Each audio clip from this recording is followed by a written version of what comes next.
What's up, folks? Welcome back. My name is DrumRollTony. I'm excited for this one. Today, we're doing music from Elden Ring, Shadow of the Erdtree. This is the Promised Consort. So last week, we did some music from Elden Ring, and there was a ton of suggestions saying to check this one out. So I am ready for another enlightened listening experience. I'm excited. Let's go.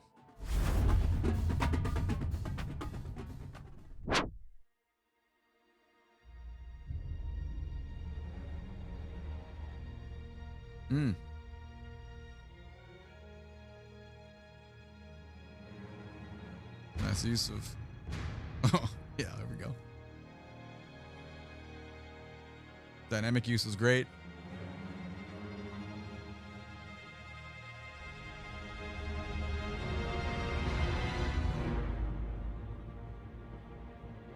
Will we drop?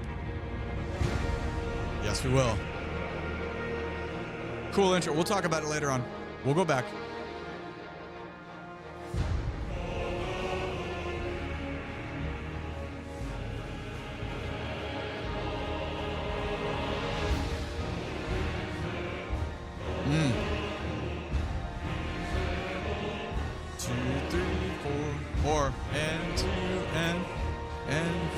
However you want to count it.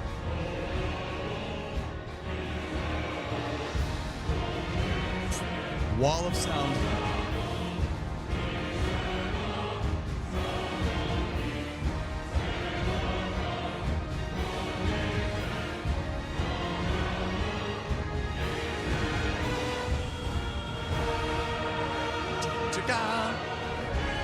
Oh my god, dude, I love the fact that it's not on the downbeat. Beat 2 every time.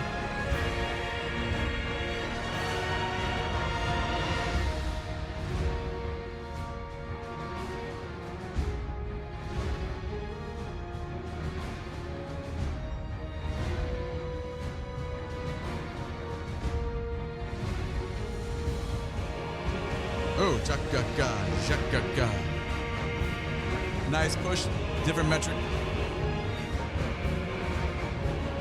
Implied pulse change within the meter.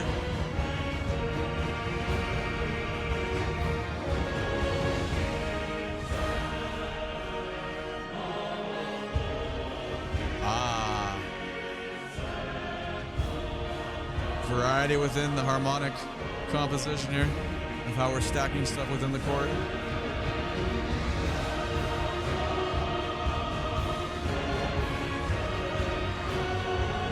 Okay. Oh, nice shape.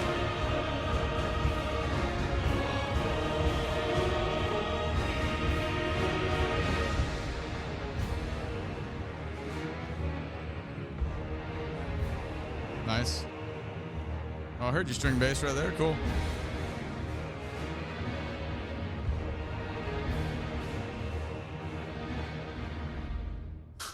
Wow, we just let it go. 3 minutes. Wow, my God, I've never done that in this channel before. That's pretty captivating. I assume this is the first movement. Well, you know, sometimes these things, I don't know how this recording is. Is it going to loop? Is it going to be similar stuff? It kind of depends on the person that's putting it together. Let's just assume this is the first movement. This is our opening statement because the previous one was kind of similar in that fashion. Well, what do we get out of this? Well, right away, it's bombastic. It's chaotic. It's a little bit... there's ambiguity in the beginning because we have some things disguised. Excellent use of dynamics. My God, it was so good. Cool meter shifts in there. We'll go and talk about that. How the metrics kind of we went from like dun dun dun dun dun dun dun to dun dun dun ja jum ba. It was just big, very big, and then more big. Primarily, I don't know. We have some moments that are quiet here. This introduction is very interesting.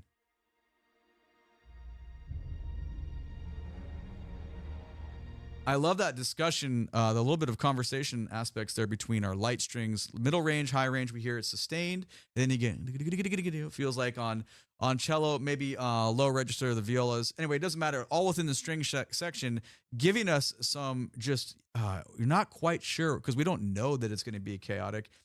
Well, you can assume if it's like boss-related music for a fighting game, probably, but you don't know that on a first-time listen, right? You're just kind of going with this. The concert bass drum does not drop on the downbeat. That's nice. Boom, boom, boom, boom, boom. We get obviously a big open interval. Boom, boom, boom, boom, boom. Perfect fifth. We use that all the time.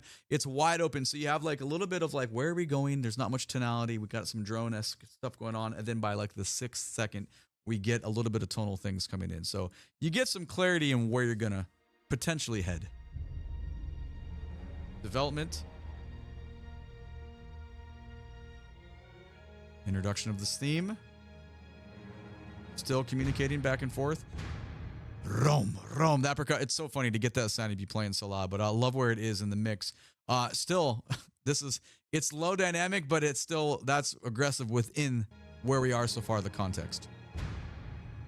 You know what I'm saying? It's very exposed.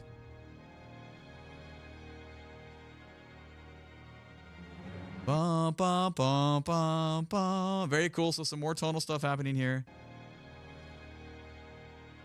Strings getting thicker though. Now we start to push dynamically. But we don't crash, we don't release, we do not arrive yet. So you think about the shape we get here, and then we come down, we drop. It's not like a forte piano. We're not going to drop all the way to the floor here. You just come out of it a little bit. Very, very tasty writing. Love the compositional aspects of this. There's our build again. Big aggressive on the down within the strings though. But now, and then that gave it to us, right? We got zoom, and then we come in. I mean, obviously these sound effects are not needed, but you get the idea. But you know it's going to get louder because we've already listened to the 3 minutes of this opening movement. But this is still pretty loud within the context of what's happening.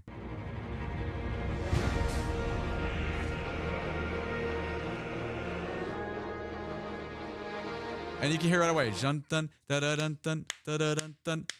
establishing a pulse. We haven't really had any substantial rhythm or tempos to kind of grab. Everything's felt kind of like Laffy Taffy, very, very elastic with what's going on. But you get it there. But it's disguised because you drop. We have our first drop here, our first impact point, and the choral part is so enormous sounding. So it's pretty easy. Maybe you didn't grab onto it that first time, but now you can definitely hear.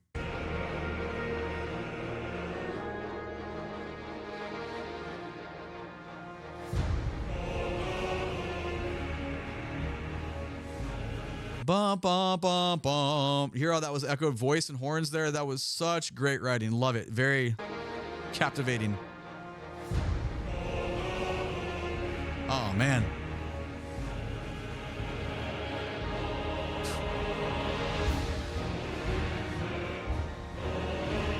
And now we really have pulse. Boom, boom. If you want to count this as your quarter note, 2, 3, 4, bum, bum, bum. And we have zoom. Zoom underneath. You could also think of it and 2 and 4 and you could think of it there too. Not that it really matters. It's just the idea that the strong beat, the downbeat is not present. It's the movement after the fact. You keep getting pulled towards the down with other sounds, but then it kind of comes back to you with where that melody and rhythmic shaping is going to go.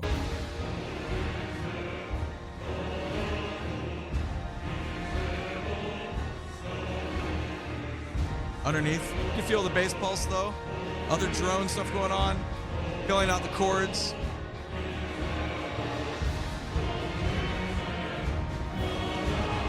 But now,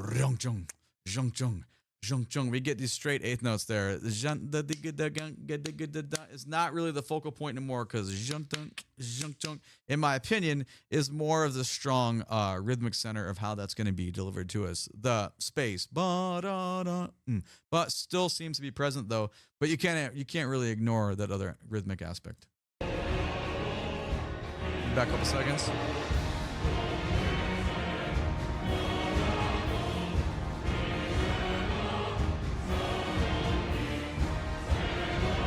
Quite loud.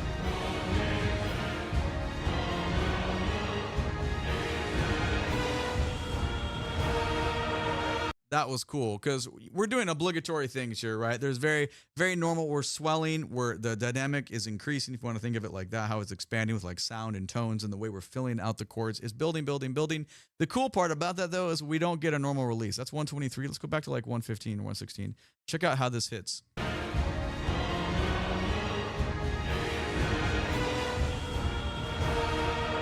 Boom, ba ba. That's very cool. Instead of just giving us a downbeat, da da ga, we get a little bit of syncopation there, which is I mean, it probably doesn't matter, but for me, I nerd out about little things like that. Check it out again.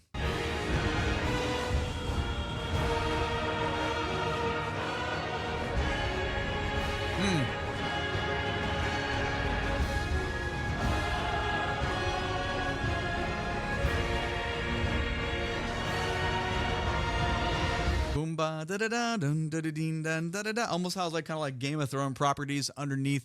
Potentially, sometimes I trick myself in wanting. I'm like, am I actually hearing? Is that the harmony in the inside that I'm hearing going on there? It's so loud when you get the voices that are that dominant within the mix. Sometimes listening down to the middle layers proves a little tricky. I went back about 8 seconds.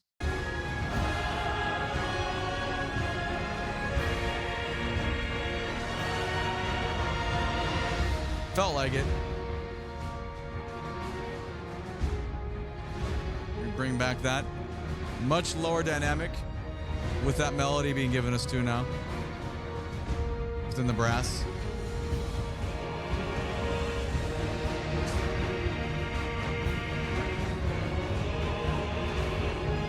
Boom bum, jum bum bum. So it's kind of just it's married to all those components that we had before, but we're kind of flirting with putting that melody and those lines through different areas of how it's flowing, like within the symphonic orchestra makeup. So all the themes, it's very, very similar. Just excuse me, but we're getting it in different aspects, which is pretty cool. It makes for a good listen.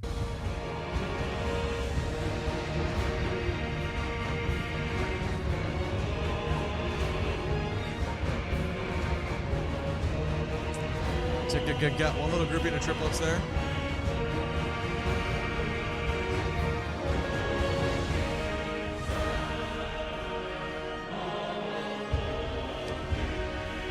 Bum, bum, bum, ba-dum. We didn't have that chord before. Very cool.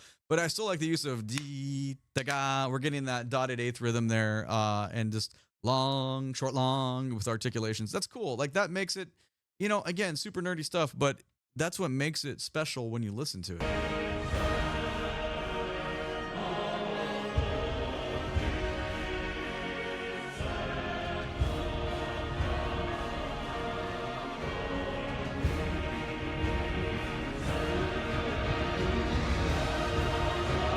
Build middle strings, obviously.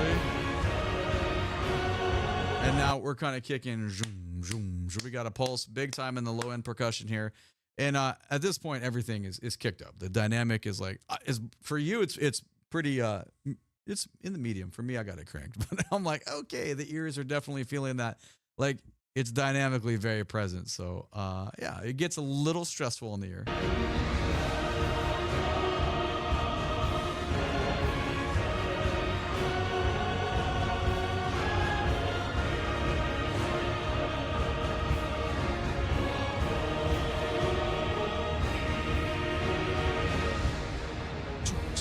Bow. Come out of that with the quarter note triplets. And kind of a natural what you would expect to some low end stuff happening there in the strings. Elongation of the low end male chorus there. And it still sounds aggressive, even as this like bookend kind of decays out to take us into the next movement. All right. I'm done hitting pause on the first movement. Let's go. Let's see where we go.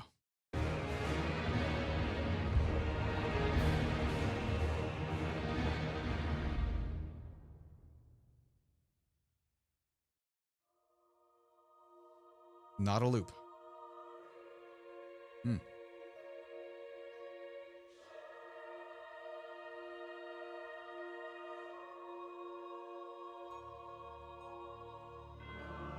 Oh. Not what I expected. It's just a timpani.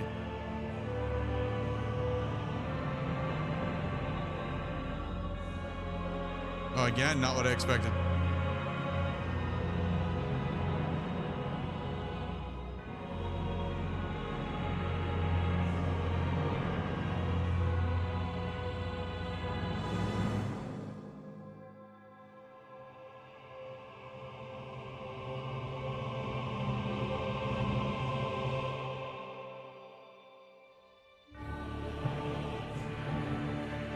Timpani player getting a lot of love in this. Oof. Bum, bum. Much more tangible voice here.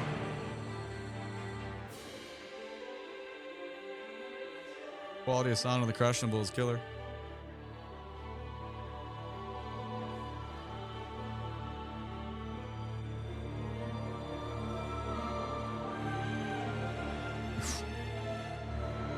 Wow. Oh my God.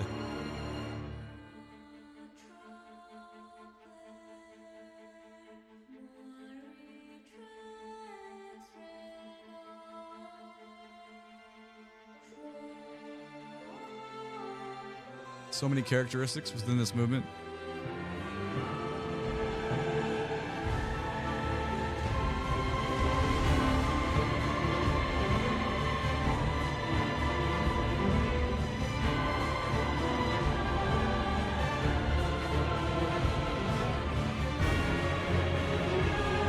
Big key change.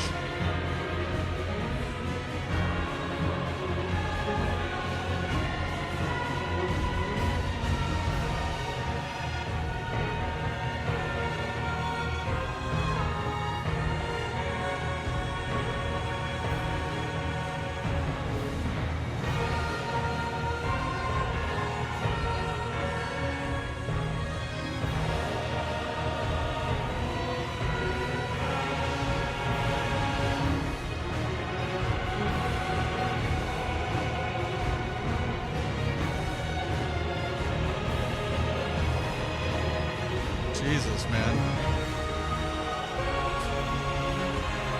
Oh, yeah. Oh, yeah, man. We haven't had anything like that.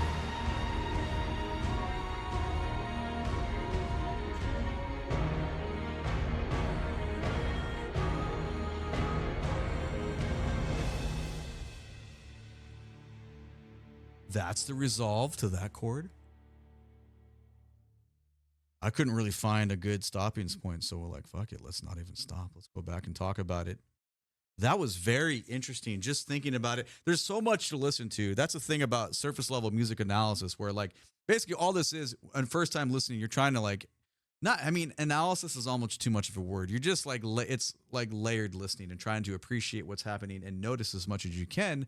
So when you go back, you can try to get all these ideas that the composer is leaving in there for you. Because if you listen to a piece like this 10 times, you will guaranteed hear 10 different spots, as long as you force yourself to kind of open your mind to get everything that's in there. And that, you know, sometimes we do that, sometimes we don't. But the purpose of this channel is to help folks like, hey, like there's a lot of stuff going on. You know, try to put your ears on all of it. This was wild. Let's just go back and do this whole part again and talk about what we like here and what we notice. Again, a great use of buildings from something so much less intense compared to where it's going to go. And I like this boom, ba, da, da, da. This relationship of what we're getting here thematically within our kind of like a legato, just like open kind of melody that's happening of sound of voices here. And bomb is the same note the whole time down here in the lower layer.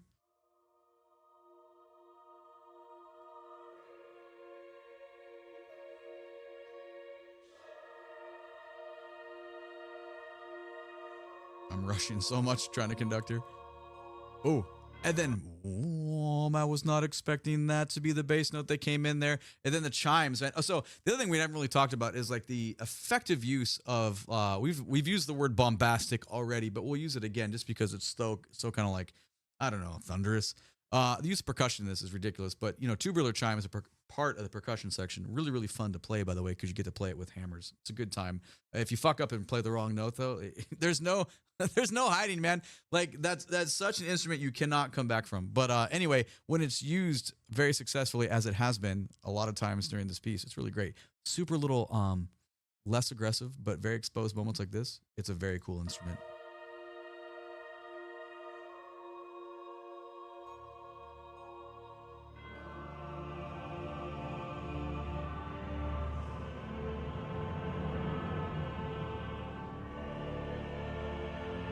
The reason that is cool.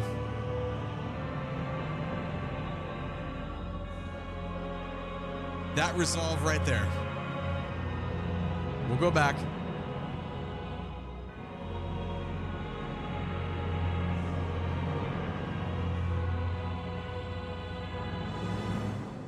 There it is. Wow, the timpani playing is great, and it's so nice. It's nice to hear it that live within the mix. So thank you for giving us that. The reason that's cool is because now we talked about analysis earlier. It would be cool to see like the score, so we could actually look at like what chords are being stretched out here. It's so thick from low end, like timpani being the lowest voice in score order, up to tubas, low end strings, all the way up through your choir and high end strings. Like, it'd be really cool to see the actual notes that are being given to the orchestra here, because it's pretty demanding when you put unless you're like completely gifted with oral dictation. If you can listen and you can like hear everybody's part and write it as it happens, those are very challenging when it's this thick.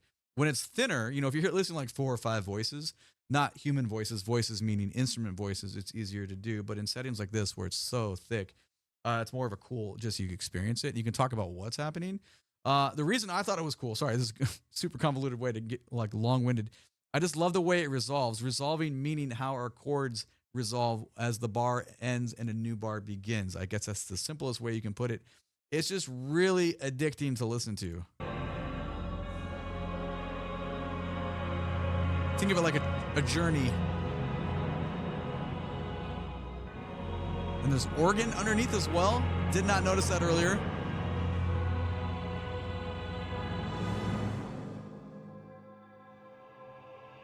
Listen to that, man.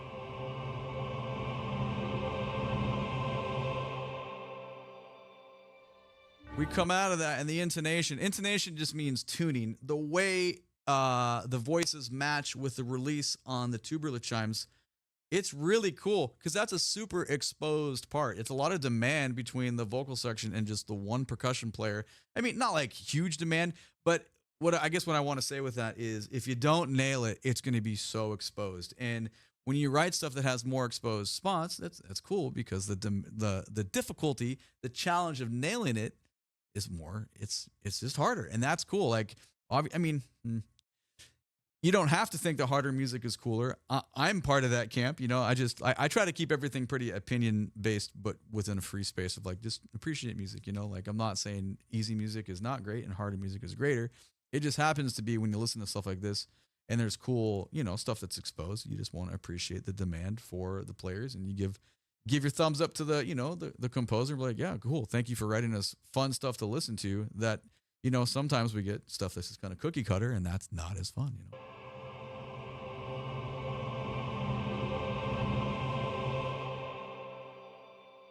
Shout out to the timpani player. Phrasing with the vocalist, though. It's so good. Much different timbre here. You can hear the mallet difference, too, in the timpani player. So much more aggressive, different. If you're not aware, timpanis, you have a wide variety of mallets that you play with, from super soft to very, very hard. And you can hear the level of intensity on that accent there. It's very cool. And also the big switch was the timbre shift in the vocal stuff. That's 409. Let's go back to like 345 and just listen to this transition one more time.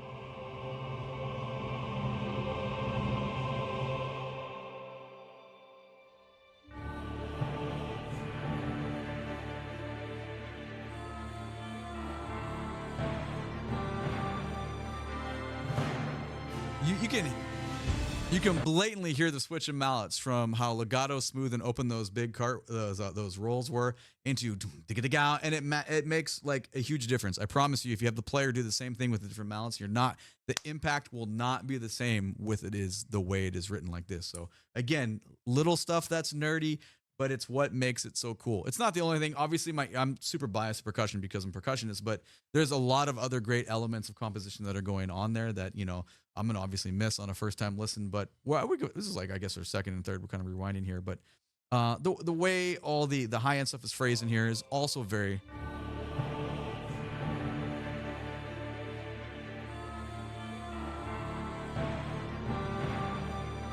bum, ba, da, and then the horns, ba, da, da, we take over there. Like those little intricacies are also like just as cool. I just wanted, sorry, I'm trying to like save face here and be like, I know I'm biased, but it's all cool. It's just sometimes we appreciate other levels, and every listener is going to hear different things. So whatever, it's all good. We'll keep going.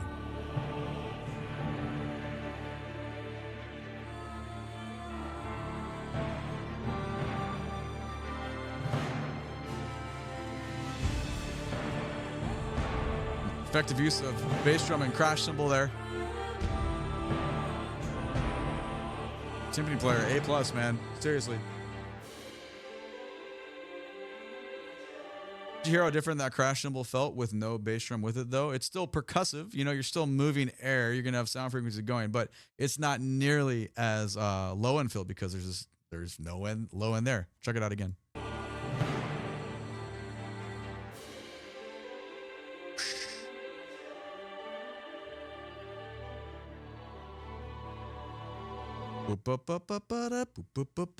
Those lower lines kind of become that. It has nowhere near of round a sound, obviously, like as a big concert bass drum, but those become the new lowest common denominator, and those are the lines that are moving. So that, in a way, is percussive in nature to keep pushing this forward.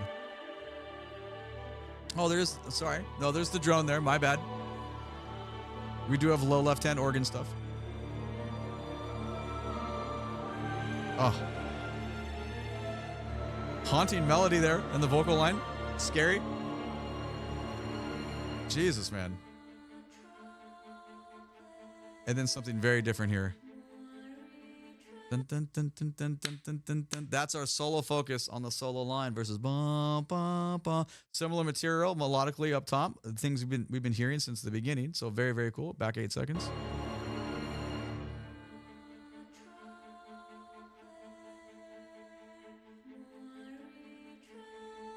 What a different vocal experience compared to anything that we've had so far. Delicate piano entrances as well. Jeez, man. That's so loud.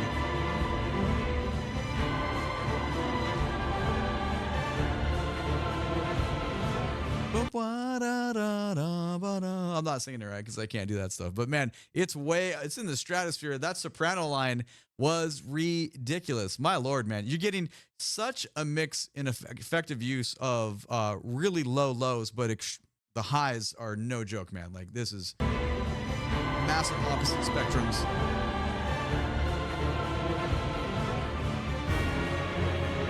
That key change is killer.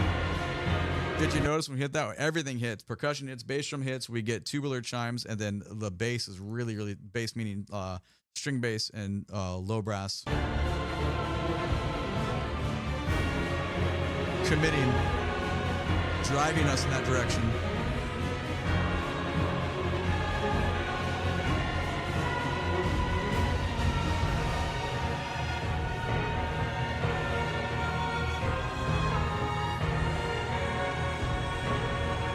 Interesting.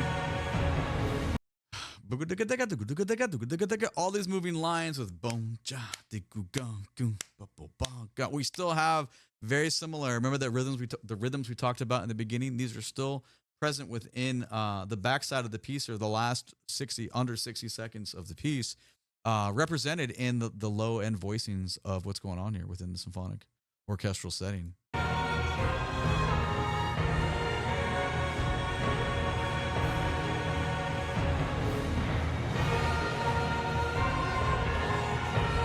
Fuck, that's loud though. My Lord. One more layer.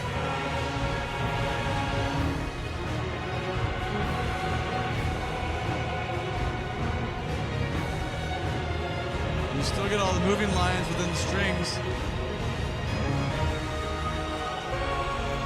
Bum, bum. Again, same interval. Everything's kind of cooking right now. At this point, again, my side of the volume is pretty it's up there. Sorry, I'll give you a countdown when I click it back in, because if you're listening super loud, it's kind of intense. But pretty much you're at maximum capacity for, we talked about score order, how things are stacked within the musical. So scores, like, all the instruments parts on the page. So when we talk about the score order, there's like instruments that always start at the bottom and you progress up, and it's the same order always. The only difference, like if you have a symphonic orchestra means you have winds and strings, brass, percussion. If we're like in a concert band setting, the differences would be no strings, just woodwinds, percussion. Sorry, symphonic also has woodwinds. But point being, in any of our settings, there's always a score order for the instruments that are included. So that way, when you're conducting and reading the score, you're not like one day going to be looking for, you know, like, oh, cool, the clarinets are underneath the flutes. And then the next day, suddenly they're down by, you know, like snare drum. Like, that's not going to happen. It would be, you know, we are very organized. There's a lot of consistency with how these things work. So probably not really an explanation needed in this, but in case you were kind of curious about those things. So, all right, I'm going to click it back in. It's going to be loud. Here we go. 3, 2, 1, and...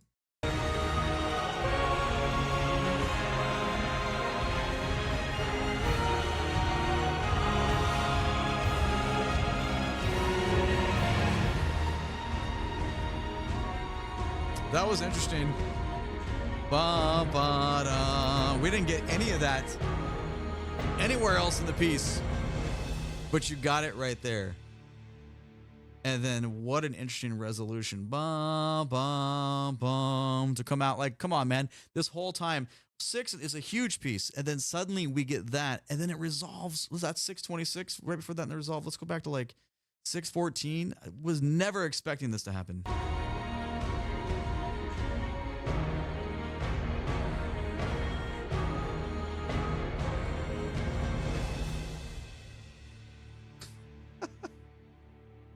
Is that just the way it's made in this video, or does that actually happen within the piece? Because obviously when it's video game music, things are, you know, trigger based within what's happening in the game. So maybe that's meant to happen. Maybe that's just the way this was arranged for this. I have no clue, but you can let me know. All right, so there it is. Sorry, that was kind of long-winded to talk about, you know, not too many topics, but I feel like, you know, nerding out on the small things and appreciating the layers that are there. It's important. So anyway, great composition. Let me know what you think about it down in the comments below. My name is DrumRollTony. Catch me when I'm live on Twitch. You can find a link to my socials down in the video description below. Please and thank you. Click the like button, subscribe to the channel, so you can catch the next video.